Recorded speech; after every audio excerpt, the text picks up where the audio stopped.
হাটহাজারী থানার সাবেক সংসদ সদস্য, চট্টগ্রাম উত্তর জেলা আওয়ামী লীগ সভাপতি, কেন্দ্রীয় কমিটির সদস্য ও বীর মুক্তিযোদ্ধা এম আব্দুল ওয়াহাবের আজ পঞ্চম মৃত্যুবার্ষিকী। এই উপলক্ষে চট্টগ্রাম উত্তর জেলা হাটহাজারী উপজেলা আওয়ামী লীগ, যুবলীগ, কৃষক লীগ, শ্রমিক লীগ, ছাত্রলীগ আর সাধারণ মানুষ ফুল দিয়ে দোয়া আর মোনাজাতের মাধ্যমে তার আত্মার মাগফিরাত কামনা করি। মরহুম জননেতা মহাব সাহেব বঙ্গবন্ধুর অত্যন্ত ঘনিষ্ঠ একজন সহকর্মী আছিল।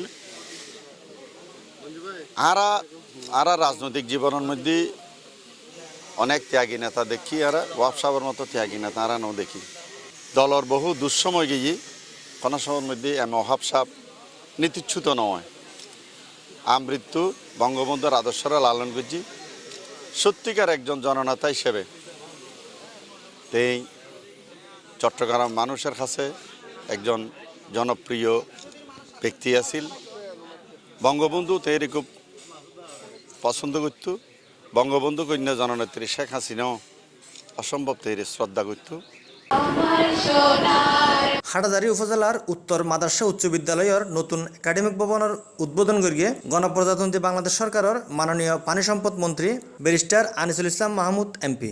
এই সরকার আরেকটা জিনিস বিশ্বাস করে, সেটা হচ্ছে যে আমাদের ছেলে মেয়েদেরকে শিক্ষিত করত। তারা শিক্ষিত হতো। কোনো জাতি শিক্ষা ছাড়া এগিয়ে যেতে পারে না। বিকেল 5টায় উত্তর মাদ্রাসা সরকারি প্রাথমিক বিদ্যালয়ত মিড ডে মিল কর্মসূচির উদ্বোধন করিয়ে গণপ্রজাতন্ত্রী বাংলাদেশ সরকারের মাননীয় পানি সম্পদ মন্ত্রী ব্যারিস্টার আনিসুল ইসলাম মাহমুদ। আমাদের বাচ্চাদের এটা তাদের স্বাস্থ্যের ব্যাপার, এবং তারা অনেক সময় সকালে স্কুলে আসে দেরি করে, প্রায় 5-6 ঘন্টা স্কুলে থাকে।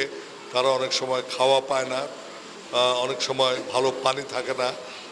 সেইটার পরিবর্তে এখন বাড়ি থেকে যাতে তাদের খাওয়া নিয়ে আসতে পারে, পানি দিতে পারে, সেই বন্দোবস্তটা আজকে করা হচ্ছে। আজকে এই কার্যক্রমটা আমরা শুভ উদ্বোধন করছি। কেওয়াইর মুরগি মার্কা দিওটিন লাগাইলেই হিট জব্বর চলিব।